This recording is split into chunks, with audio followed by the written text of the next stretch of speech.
Hello and welcome to this edition of Good Morning Marketers. My name is Joshua Matthey. I am the head of the optimization team here at ThunderTech, and joining me today is Erica Port, the newest member to the optimization team. Good morning, Erica. Good morning, Josh.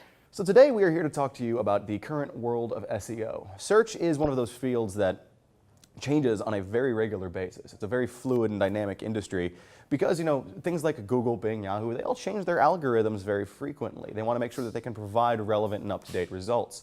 Things like the users, they look in different areas. How they conduct their searches changes, where they begin their search changes. And so I guess the big question here is, Erica, what is the current world of SEO like?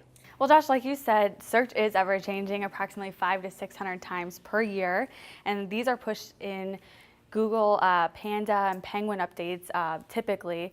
And these updates for Panda and Penguin really focus on the content of a website and the relevancy of your website. Now, that's an interesting point. You bring up content, you bring up relevancy. There was a time in the world of search where we used to say, content is king. We used to make sure that we used a lot of keywords when we were writing. We try to hit a certain percentage, and then we try to kind of expand greatly on whatever topic we were trying to write about. Is that still the case, or are things a little bit different now? Well, content is very important, but yes, definitely it is kind of sporadic in the sense that you always have to keep the user in mind. So with that said, you have to make sure your content is engaging. You have to make sure it is informative.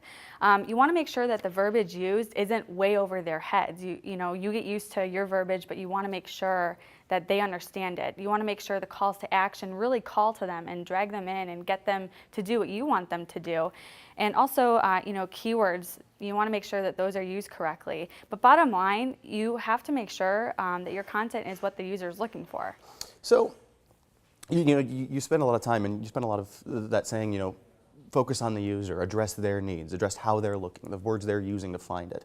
So when we do that, we can't ignore this other aspect of social media or link building or anything of that nature. Those are still very important elements in the world of search. And so does that concept of focus on the user and focus on their needs still apply outside of your own website?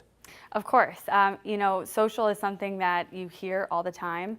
Do you have social media? But again, you have to take into consideration that social media isn't for everyone. So for example, you don't want to create a Twitter account for tar or acid or something along those lines. It just doesn't work out. So essentially what you're saying is that whether it's on page or whether it's off page, if you're looking at your own content or you're looking at tweeting to some of your followers or creating a Facebook post or no matter what you might be doing, you focus on the ultimate needs of the users. What does the user want to see from this? What information do they need to make that informed decision? Right.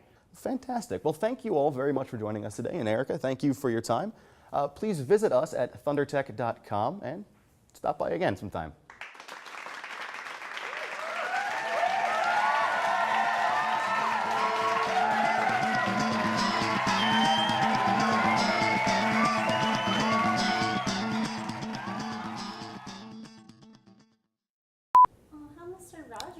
Thank you. We are shooting here, and you're just walking through the middle of it. Oh my God, everything's out of control. It was called stop unbuttoning your shirt. You're doing GMO. Good morning, marketers.